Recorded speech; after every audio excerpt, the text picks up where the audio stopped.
सिद्ध चक्र विधान की 5 नंबर की पूजन के अंतिम अर्घ में संत कवि ने संसारी प्राणी सुख के आभास को जो सुख मान रहा है उसको समझाते हुए कहा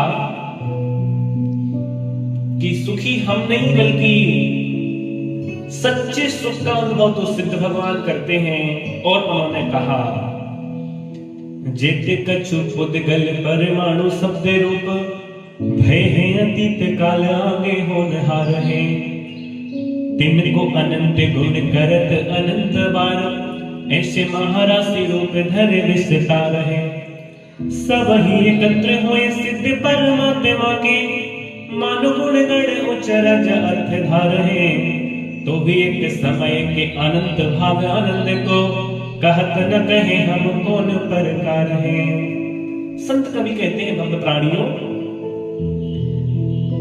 जित कछु पुद्गल परमाणु शब्द रूप, जितने भी शब्द आज तक संसार में बोले गए हैं, भय है अतीत काल आगे होनहार है, अतीत काल में हो गए हैं और भविष्य काल में होंगे और प्रेजेंट समय में बोले जा रहे हैं, उन सारे शब्दों को जोड़ लो।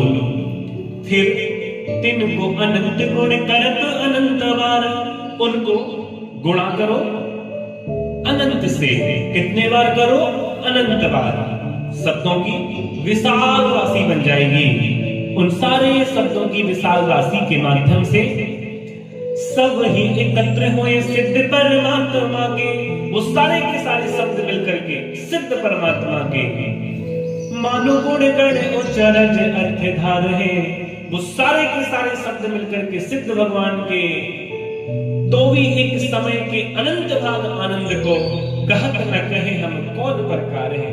वो सारे के सारे शब्द मिलकर के सिद्ध भगवान के सुख के अनंतवें हिस्से का वर्णन करना चाहें तो भी वो शब्द कम पड़ जाएंगे, लेकिन सिद्ध भगवान के अनंतवें हिस्से के सुख का वर्णन न कर पाएंगे। अर्थात सिद्ध भगवान सुख का जो अनुभव कर रहे हैं वो हमारे सुख से बहुत विशाल और अनंत सुख, और वो सच्चा सुख है। हम राई के दाने के बराबर सुख को भोगते हैं और सिद्ध भगवान सुमेरु पर्वत के जितने अनंत सुखों को भोग रहे हैं। अर्थात संसार में सुख और दर्पण में मुख होता नहीं, बस दिखता है। हम सब भी सिद्ध भगवान के जैसे सुख का अनुभव करें और सिद्ध भगवान जैसे बने। इन्हीं मंगल भावों के साथ